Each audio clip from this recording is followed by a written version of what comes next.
The sound of an empty stomach echoed through the dingy hotel room, a pitiful chorus to the dwindling pennies Penelope Dawson counted for the third time that morning. Outside, the merciless Arizona sun scorched the dusty streets of Sierra Vista, promising another day of unbearable heat and, for Penelope, another day of hunger. The year was 1878, and Sierra Vista was a growing cattle town nestled in the southeastern corner of Arizona Territory. For most, it represented opportunity in the expanding frontier. For Penelope, 23 and alone, it had become a prison of starvation and rejection. She gathered her chestnut hair into a tight bun, straightened her threadbare blue dress, the last decent one she owned, and prepared to face another day of doors slammed in her face. 3 weeks had passed since she'd stepped off the stagecoach, hopeful and determined to forge a new life after her parents' farm back east had been lost to fire and debt. Her savings had dwindled to almost nothing, and her body had grown weak from the meager portions she rationed for herself. Penelope made her way down the creaking staircase of the Hotel Arizona, nodding politely to the innkeeper's wife who eyed her with growing suspicion. The rent was due tomorrow, and they both knew Penelope couldn't pay. "Miss Dawson," the woman called, her voice sharp as barbed wire. "I'll be needing that payment by noon tomorrow, or you'll find your belongings on the street." "Yes, Mrs. Holloway, I understand completely." Sierra Vista's Main Street bustled with morning activity. Cowboys and ranchers conducted business, wives shopped for goods, and working men hurried to their jobs. Penelope squared her shoulders and headed first to Miller's General Store, where she'd been rejected twice already. The bell chimed as she entered, and Mr. Miller's friendly smile faded when he recognized her.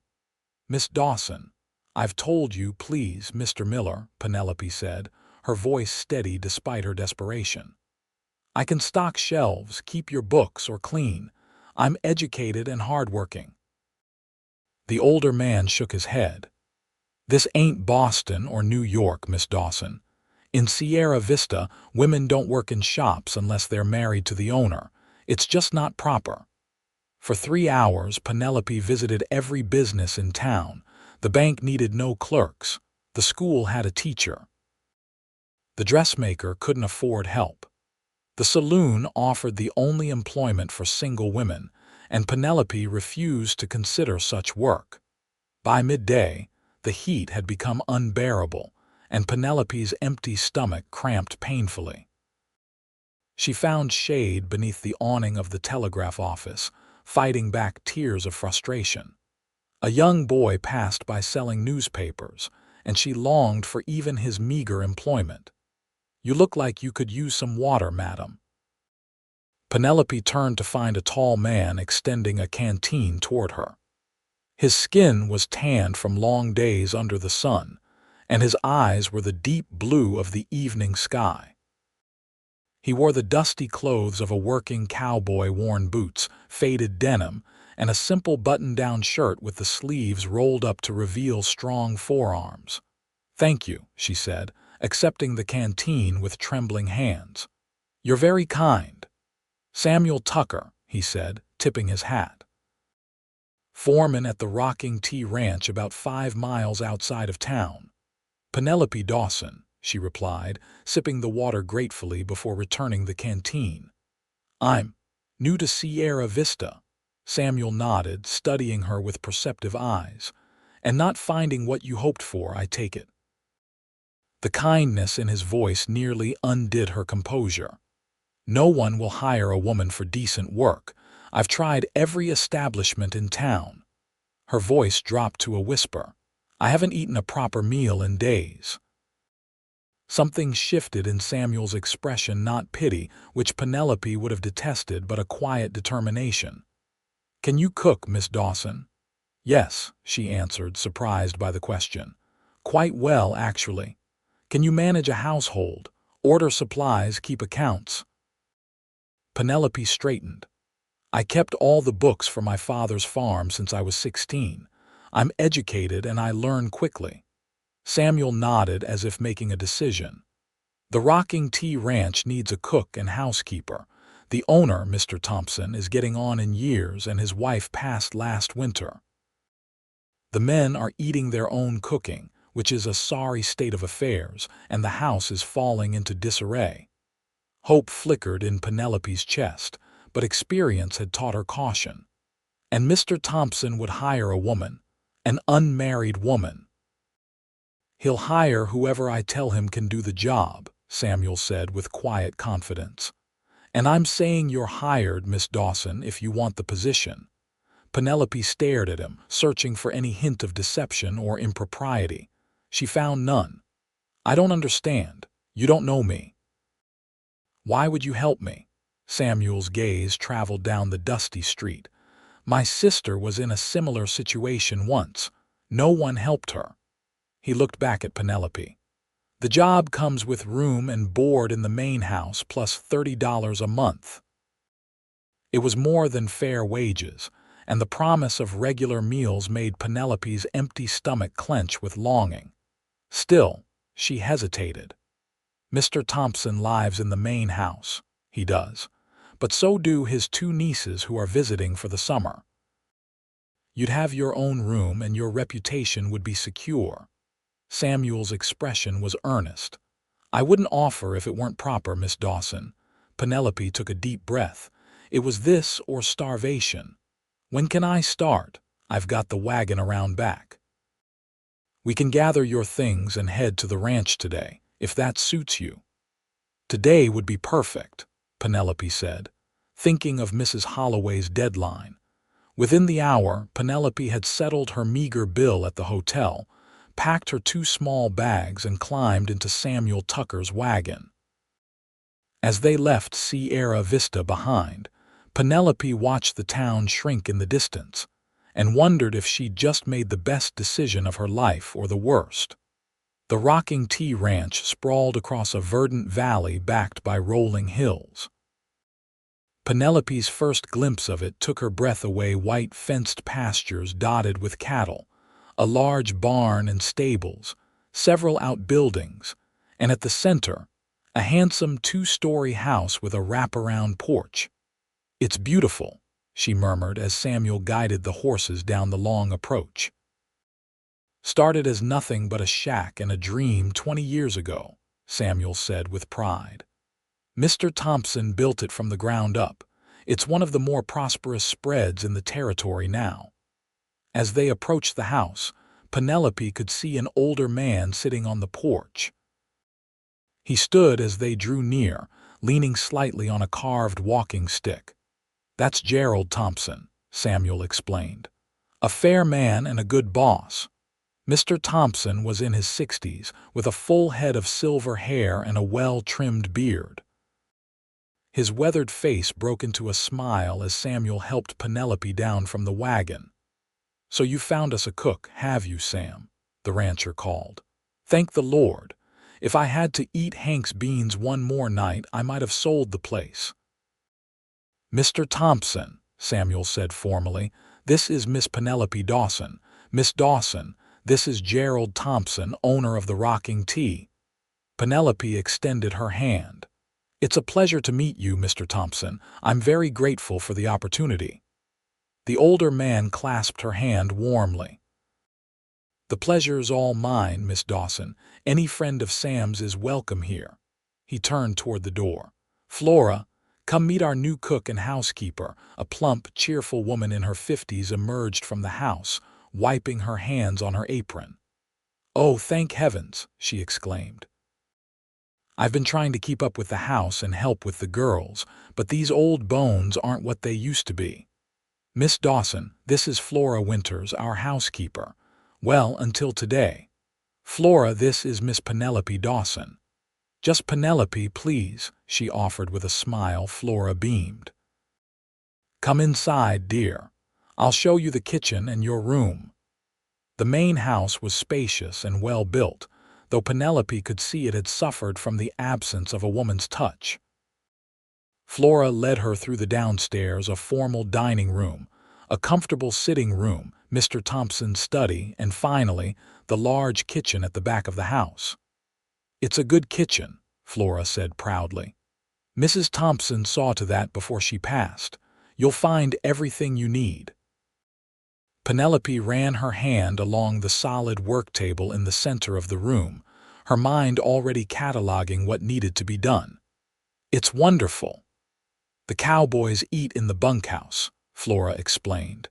"You'll need to prepare their meals, but one of them will come fetch it."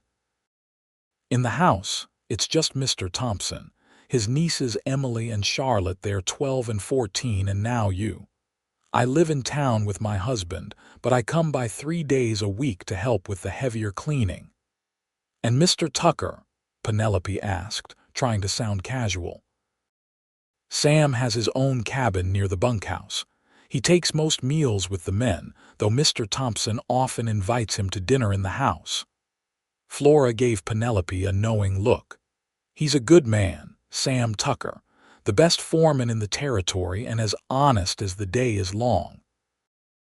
After showing Penelope to her room, a cozy space at the back of the second floor with its own small sitting area, Flora helped her unpack and then left her to rest before dinner. Instead of resting, Penelope explored the kitchen more thoroughly, taking stock of supplies and planning the evening meal. Her strength was returning at the mere promise of regular food. By 6 o'clock, Penelope had prepared a simple but hearty dinner: roast chicken, potatoes, fresh bread, and apple cobbler for dessert. The meal was received with enthusiasm, particularly by Mr. Thompson's nieces, who seemed delighted to have another woman in the house. "This is the best chicken I've had since Aunt Martha died," Emily declared with the brutal honesty of a 12-year-old. "Emily," her older sister Charlotte admonished, though she had already taken a second helping. Mr. Thompson chuckled. "The girls are right, Miss Dawson. This is a fine meal. I think Sam has done us all a great service by finding you." Samuel, who had been invited to join them, ducked his head modestly. "Just doing what needed doing, sir." His eyes met Penelope's across the table. "But I agree, the meal is excellent." Penelope felt a flush of pleasure at the praise. "Thank you all. I'm happy to be here." After dinner, while Flora helped the girls with their lessons, Penelope insisted on cleaning up herself, wanting to establish her routines from the start. She was elbow-deep in dishwater when a knock at the kitchen door startled her. Samuel stood there, hat in hand. "Sorry to disturb you, Miss Dawson. I wanted to make sure you're settling in all right."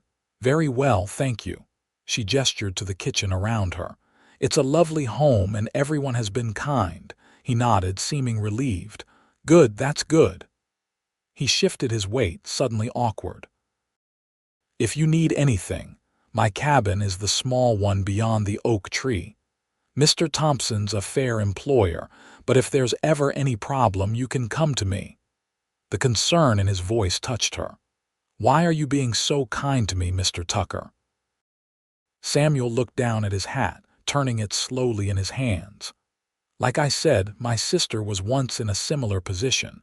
No money, no prospects, hungry." His jaw tightened. She took the only job available to a woman alone. It destroyed her. Penelope understood immediately what kind of job he meant. "I'm very sorry about your sister." "So am I."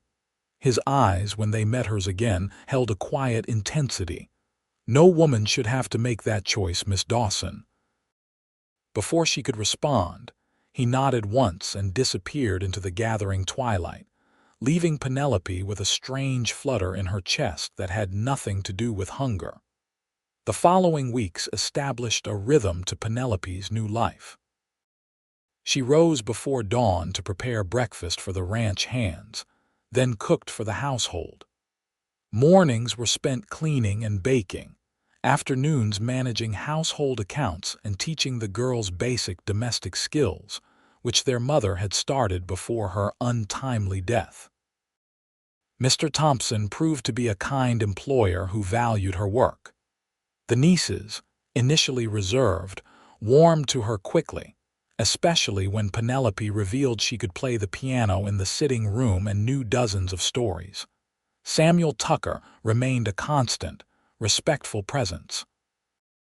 He took his evening meals at the main house more frequently, often staying afterward to discuss ranch business with Mr. Thompson while Penelope worked on mending or accounts nearby.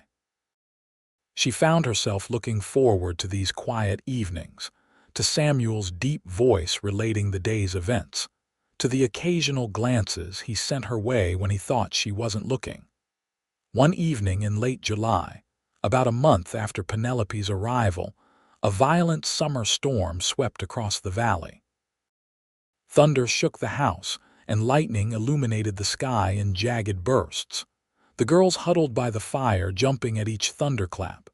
Perhaps a story would help pass the time until the storm abates, Penelope suggested, setting aside her mending.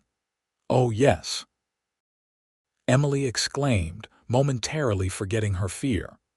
"Uncle Gerald, may Miss Dawson tell us a story?" Mr. Thompson smiled indulgently. "I think that's an excellent idea. In fact, I wouldn't mind hearing one myself." Samuel, who had been watching the storm through the window, turned with interest. "What kind of stories do you know, Miss Dawson?" Penelope considered for a moment. "Well, I know fairy tales and Greek myths, Bible stories and American folk tales." "A folk tale," Charlotte decided. "Something with adventure." Penelope settled into her chair and began the tale of Johnny Appleseed, embellishing the story with details that captivated her small audience. She was so engrossed in the telling that she didn't immediately notice Samuel's intense gaze until she glanced up during a dramatic pause. The admiration in his eyes made her stumble over her next words, and a blush crept up her cheeks. When the story concluded, the girls applauded enthusiastically, their fear of the storm forgotten. "That was wonderful, Miss Dawson," Mr. Thompson said. "You've quite a gift for storytelling."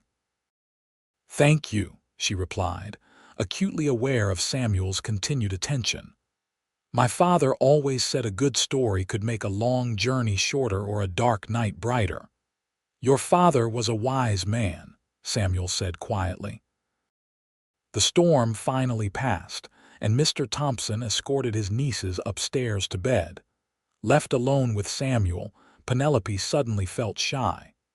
"You've brought life back to this house," he said, breaking the silence. "Mr. Thompson seems years younger and the girls are flourishing under your care." "They're wonderful children," Penelope replied. "It's easy to care for them." Samuel moved closer, stopping a respectful distance from her chair. "The men have noticed a difference too. Real food does wonders for morale." Penelope laughed softly. "I'm glad to hear it. I wondered." Samuel hesitated, then pressed on. "The town's having a harvest dance next Saturday. Mr. Thompson mentioned taking the girls. I thought perhaps, that is, would you consider attending?" "With me?" Penelope looked up, startled. This wasn't merely kindness, this was courtship. "You're asking to escort me to the dance?" "Yes, madam, I am." His confidence seemed to falter slightly. "Unless you'd rather not." "I would be honored, Mr. Tucker," she said, her heart racing. "Truly." His smile transformed his face, erasing the usual serious expression. "Sam," he said. "Please call me Sam." "Sam," she repeated softly. "And I'm Penelope." The moment stretched between them, full of unspoken possibilities, until Mr. Thompson's footsteps on the stairs broke the spell. The week leading up to the dance passed in a flurry of anticipation. Penelope took her saved wages into town with Charlotte and Emily, who helped her select fabric for a new dress. With Flora's assistance, she worked each evening to complete the simple but elegant blue gown that brought out the color of her eyes. On the afternoon of the dance, Flora insisted on helping Penelope prepare, arranging her hair in an elaborate style adorned with a few fresh flowers from the garden. "There," Flora said, stepping back to admire her work. You'll be the prettiest girl at the dance, mark my words." Penelope hardly recognized the healthy, vibrant young woman in the small mirror. Her cheeks had filled out, her eyes sparkled with life, and her skin glowed with health, all evidence of regular meals and honest work. The desperate, starving girl who had arrived in Sierra Vista seemed like a distant memory. When Penelope descended the stairs that evening, Sam waited at the bottom, dressed in his best clothes, dark trousers, a crisp white shirt, and a new vest. He stared at her, momentarily speechless. "You look beautiful, Penelope," he finally managed, his voice rough with emotion. "Thank you," she replied, equally affected by his transformation from working cowboy to handsome escort. "You look very handsome yourself." Mr. Thompson, observing their exchange with a knowing smile, ushered his excited nieces toward the waiting wagon. "Let's get going before these girls burst with excitement." The town hall had been transformed for the harvest dance. Lanterns hung from the rafters, casting a warm glow over the wooden floor cleared for dancing. Tables laden with food lined one wall, and a small band of local musicians played lively tunes. Penelope felt a moment of anxiety as they entered. These were the same townspeople who had refused to hire her weeks ago. But with Sam's steady presence beside her and the Thompson family's clear acceptance, she held her head high. To her surprise, many of the townsfolk greeted her warmly. News of her position at the Rocking Tea had spread, and her association with the respected ranch had elevated her status considerably. "Miss Dawson, how lovely to see you," Mrs. Miller, the general store owner's wife, said with genuine pleasure. "We've heard nothing but good things about your cooking from Mr. Tucker here." "Thank you, Mrs. Miller," Penelope replied, hiding her amusement at the woman's sudden friendliness. Sam led her onto the dance floor for a lively reel, his hand warm and secure at her waist. "Ignore the gossips," he whispered close to her ear. "They're just jealous I'm dancing with the prettiest woman here." Penelope laughed, letting the joy of the moment sweep away her concerns. They danced for hours, stopping occasionally to rest and sample the refreshments.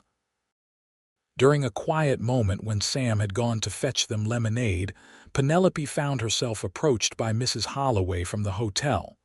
"Miss Dawson," the woman said stiffly, "you're looking well." "Thank you, Mrs. Holloway," Penelope replied evenly. "I am well." The older woman hesitated, then spoke in a rush. "I wanted to say, that is, I perhaps was hasty in my judgment of your situation. If you ever wish to return to town, my sister is looking for help at her boarding house." Before Penelope could respond, Sam returned with their drinks. His expression was carefully neutral, but Penelope could sense his protective instinct. "Mrs. Holloway," he said with a nod, "Mr. Tucker."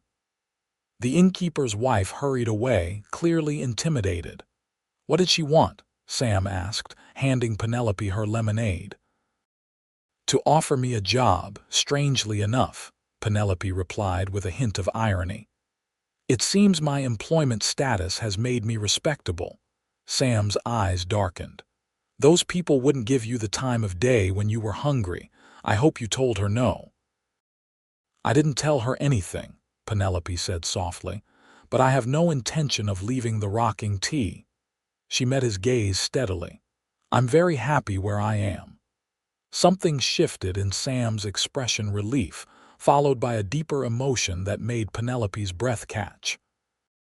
Before he could speak, however, the band struck up another tune, and Emily bounded over to drag them both back to the dance floor. It was late when they finally headed home, the girls sleeping against their uncle's shoulders in the wagon while Sam drove. The night was clear, stars scattered like diamonds across the velvet sky. Penelope, seated beside Sam, felt a contentment she hadn't experienced in years. "Thank you for tonight," she said quietly, not wanting to wake the others. I can't remember when I've enjoyed myself more." Sam glanced at her, his profile strong in the moonlight. "It was my pleasure, Penelope." Their hands rested side by side on the wagon seat, not quite touching. Slowly, deliberately, Sam moved his pinky finger until it overlapped hers, a small gesture, but one that sent warmth spreading through her entire body. They rode the rest of the way in silence, their fingers intertwined, each lost in private thoughts about the future.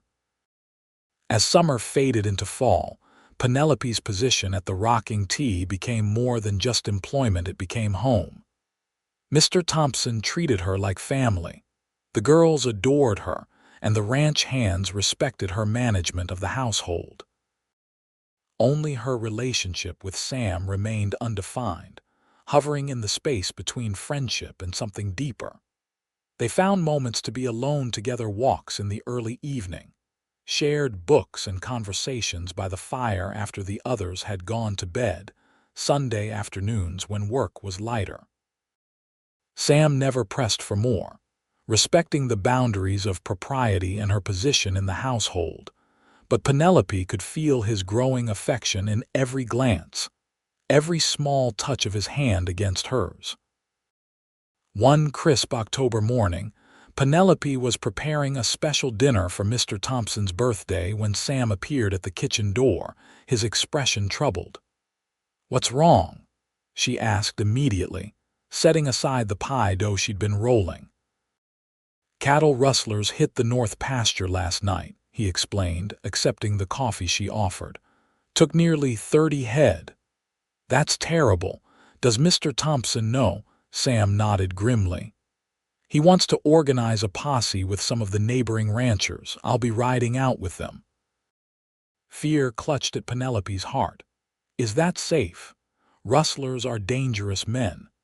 "It's necessary," Sam said, his voice gentle but firm. "Those cattle represent a significant investment, and if we don't respond, the rustlers will be back for more."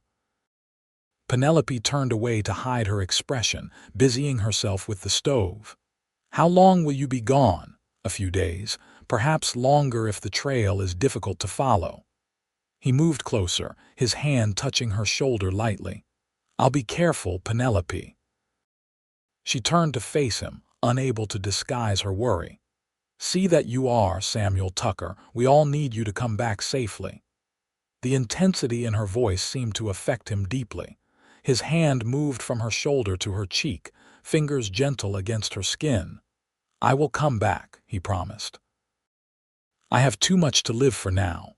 For a breathless moment, Penelope thought he might kiss her, but the sound of Flora arriving through the front door broke the spell. Sam stepped back, his hand falling to his side. "I should go prepare the men," he said. "We ride out at noon."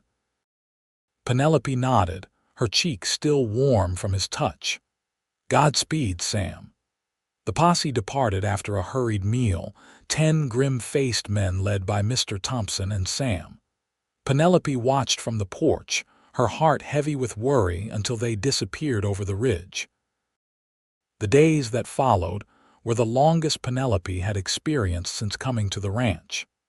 She threw herself into her work, keeping the girls distracted with extra lessons and activities, but her thoughts constantly strayed to the danger Sam might be facing. On the evening of the 4th day, as Penelope was lighting the lamps against the early autumn darkness, hoofbeats in the yard sent her hurrying to the window. Her heart leaped at the sight of the returning men, then plummeted when she saw one rider slumped over his saddle, supported by another. She ran to the door, the girls close behind her, to find Mr. Thompson dismounting stiffly, his face lined with exhaustion. Behind him, 2 ranch hands were helping a third man from his horse Sam, his shirt soaked with blood on one side. "Sam's been shot," Mr. Thompson said without preamble. "It's not as bad as it looks. The bullet went clean through his shoulder, but he's lost blood and has a fever starting." "Bring him inside," Penelope ordered, pushing her fear aside. "Girls, run and tell Flora to heat water and bring clean linens to the downstairs guest room."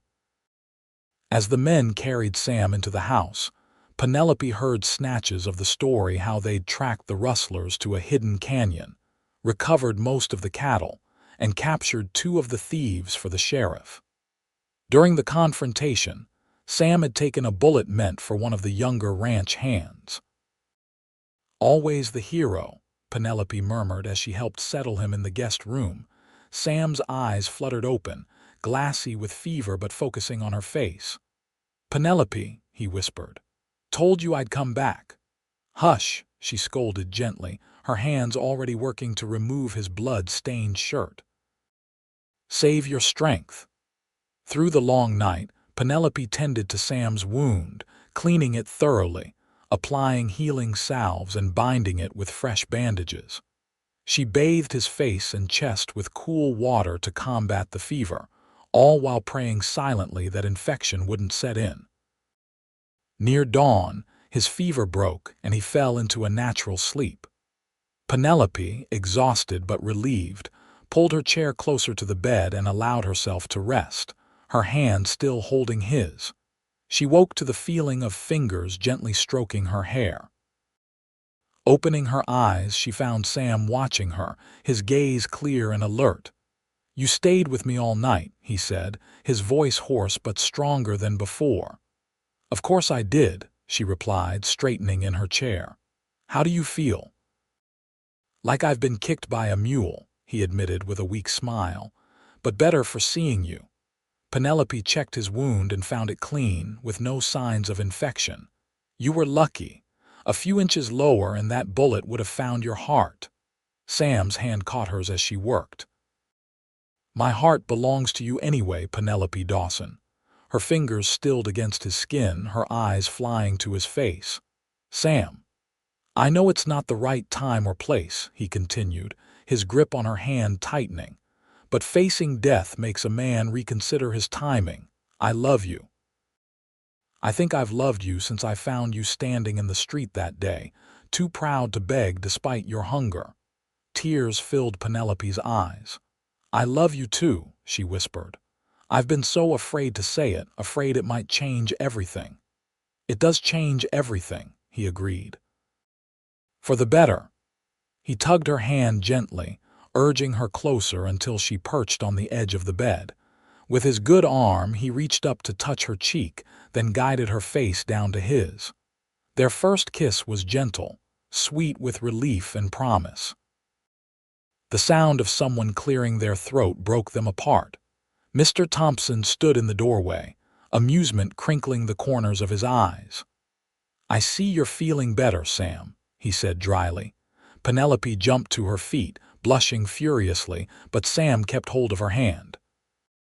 "Mr. Thompson," he said formally, "I'd like your permission to court Miss Dawson properly." The older man laughed. "I'd say you're already well past the courting stage, but yes, you have my blessing." His expression softened. "Martha would have loved to see this. She always said this house needed a love story." In the weeks that followed, as Sam recovered his strength, their courtship blossomed openly. They took long walks around the ranch when weather permitted, sat together in the evenings while he read aloud from books they both enjoyed, and shared private smiles across the dinner table that made the girls giggle and Mr. Thompson pretend not to notice. By Thanksgiving, Sam had healed completely and returned to his duties as foreman, though he now took all his meals at the main house and spent most evenings there as well. The ranch thrived under their combined care, Sam managing the cattle and land, Penelope overseeing the household and accounts. On Christmas Eve, with the house decorated with pine boughs and candles, the family gathered in the sitting room to exchange gifts. When it came time for Sam's gift to Penelope, he surprised everyone by dropping to one knee before her chair. "Penelope Dawson," he said, his voice steady despite the emotion in his eyes. "You came to Sierra Vista hungry and alone, and you've become the heart of this home and the love of my life. Would you do me the great honor of becoming my wife?" He opened his hand to reveal a delicate gold ring with a small pearl at its center. "It was my mother's," he explained. "The only thing of value I inherited from her." Tears spilled down Penelope's cheeks as she extended her trembling hand. "Yes, Samuel Tucker. Yes, I will marry you." The cheers from Mr. Thompson and the girls barely registered as Sam slipped the ring onto her finger and rose to kiss her, sealing their promise with tenderness and passion. They married on the first day of spring, 1879, in a ceremony at the Rocking T Ranch. The whole town turned out for the celebration, including many who had once turned Penelope away. Mrs. Miller brought a magnificent wedding cake. Mrs. Holloway gave them a fine quilt, and even the bank manager, who had refused to hire Penelope all those months ago, presented them with a savings account as a wedding gift. "Funny how people change their minds about what's proper once you've proven yourself," Penelope whispered to Sam during the reception. He squeezed her hand. "They just needed time to see what I saw immediately, a remarkable woman of courage and strength." Mr. Thompson's wedding gift to them was a piece of land adjacent to the main house and the materials to build their own home.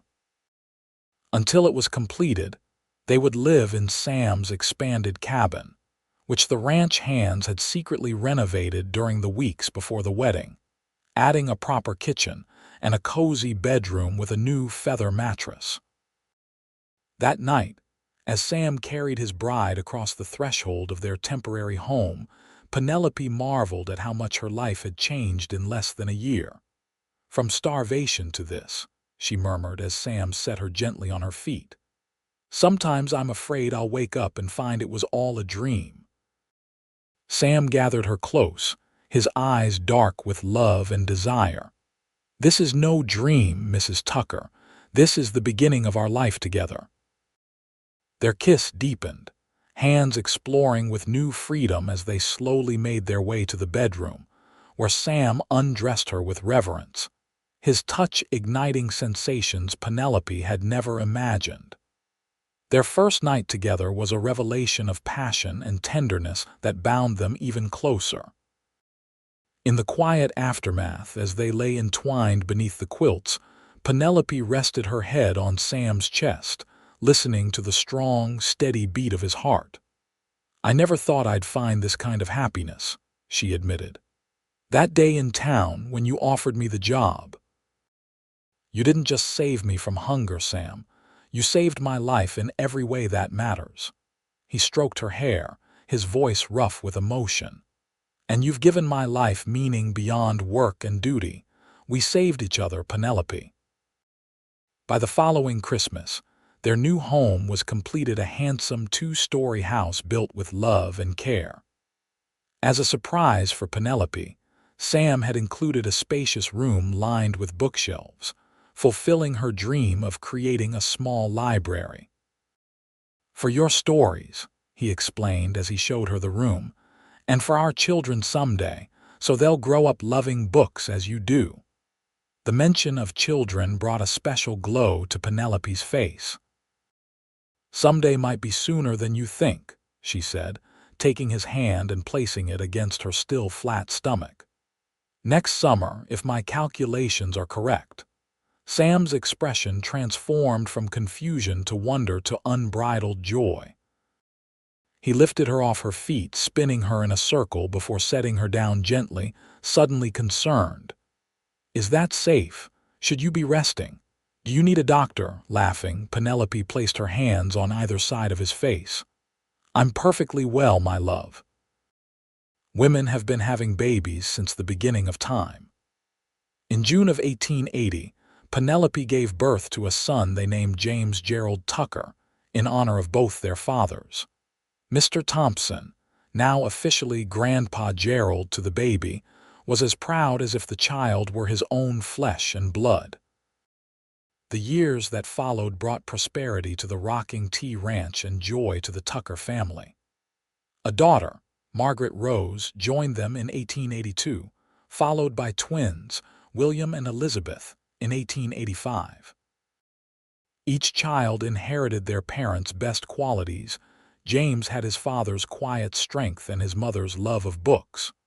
Margaret possessed Penelope's determination and Sam's even temperament. William had his father's skill with horses and his mother's storytelling gift, and Elizabeth combined Sam's practicality with Penelope's compassion. As the children grew, so did the ranch. Under Sam's management, the Rocking T expanded its operations, adding prime grazing land and improving its breeding stock. When Mr. Thompson's health began to fail in 1890, he officially made Sam his partner, ensuring the ranch would stay in the family.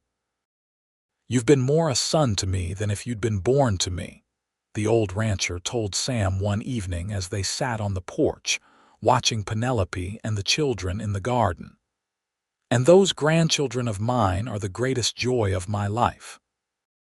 Penelope found her own unexpected calling during those years. Her skill with words and numbers led her to help other ranchers with their accounts and correspondence, and eventually, she began writing articles for agricultural journals about efficient ranch management.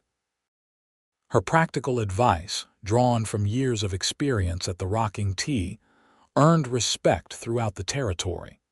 When Arizona achieved statehood in 1912, Penelope and Sam traveled to Phoenix for the celebrations. At 67, Sam's hair had turned silver, and at 57, Penelope's chestnut locks were streaked with gray. But their love remained as vibrant as it had been in their youth. Standing in the crowd as the new state flag was raised, Sam wrapped his arm around his wife's waist. "Did you ever imagine when you were starving in Sierra Vista that you'd see Arizona become a state?" Penelope leaned into his embrace, thinking of all they'd built together. "I couldn't see beyond the next meal back then," she admitted. "You gave me a future I never dared dream of." "We built it together," Sam corrected gently, "every step of the way." That evening, in the privacy of their hotel room, he took her hands in his. "I've been thinking. James and his wife are managing the ranch beautifully. Maybe it's time we traveled a bit, see some of those places you've read about all these years. New York, Boston, maybe even Europe." Penelope's eyes widened. "Are you serious? You'd leave the ranch?" "Not forever," Sam clarified, "but for a while. We've worked hard all our lives. I think we've earned some adventure together, don't you?" The idea took hold in Penelope's imagination, seeing the great cities she'd only read about, experiencing different cultures, creating new memories with the man she loved. "Yes," she said decisively. "Let's have an adventure."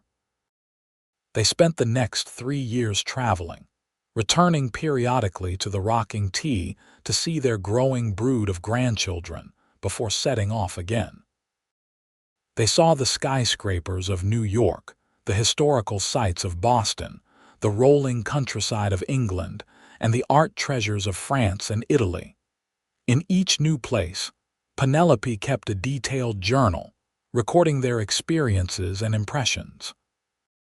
Upon their return to Arizona in 1915, she compiled these journals into a book titled From Starvation to Adventure, a Western Woman's Journey, published by a small press in San Francisco. To her surprise, the book found an audience among women across the country who were inspired by her story of perseverance and reinvention. Letters arrived at the Rocking T from readers who had faced their own hardships and found hope in Penelope's words. "You've become quite the celebrity," Sam teased as she read him yet another letter of appreciation. "Hardly," Penelope replied, though she couldn't hide her pleasure. "But if my story helps even one woman find the courage to keep going when times are hard, then it's worth sharing." In the autumn of 1918, as the world began to recover from war and pandemic, Sam and Penelope celebrated their 40th wedding anniversary surrounded by their 4 children, 11 grandchildren, and the extended family of ranch hands and neighbors who had become part of their circle over the decades. Mr. Thompson, who had defied medical predictions by living to the remarkable age of 98, raised a trembling glass in toast. To Sam and Penelope Tucker, who showed us all what love and determination can build.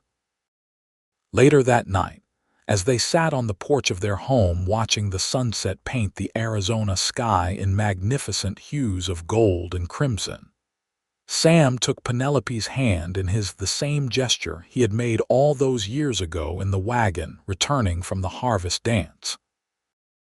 "Do you remember that day in town?" he asked softly. "When I found you outside the telegraph office, how could I forget? It was the day my life changed." Penelope squeezed his hand, the decades having etched lines in both their palms but diminished none of their connection. "I was starving, desperate, and too proud to admit it. And I said, 'You're hired,'" Sam recalled, his voice warm with the memory. "Best decision I ever made. Besides marrying me, I hope," Penelope teased. "That wasn't a decision, it was a necessity." Sam brought her hand to his lips. "Loving you has been as natural as breathing, Penelope Tucker." As the last light faded from the sky and the first stars appeared, they remained on the porch, two souls whose journey had begun in desperation, but had become a testament to the power of kindness, courage, and enduring love. From hunger to happiness, from rejection to respect, from strangers to soulmates, theirs was a story woven into the very fabric of the land they had nurtured together. A legacy that would live on in their children and in all those whose lives they had touched. In the quiet of the evening, with the scent of sage on the breeze and the distant sounds of cattle lowing in the fields, Penelope rested her head against her husband's shoulder, profoundly grateful for the hunger that had led her to Sierra Vista and the cowboy whose simple words, "You're hired," had opened the door to a lifetime of love.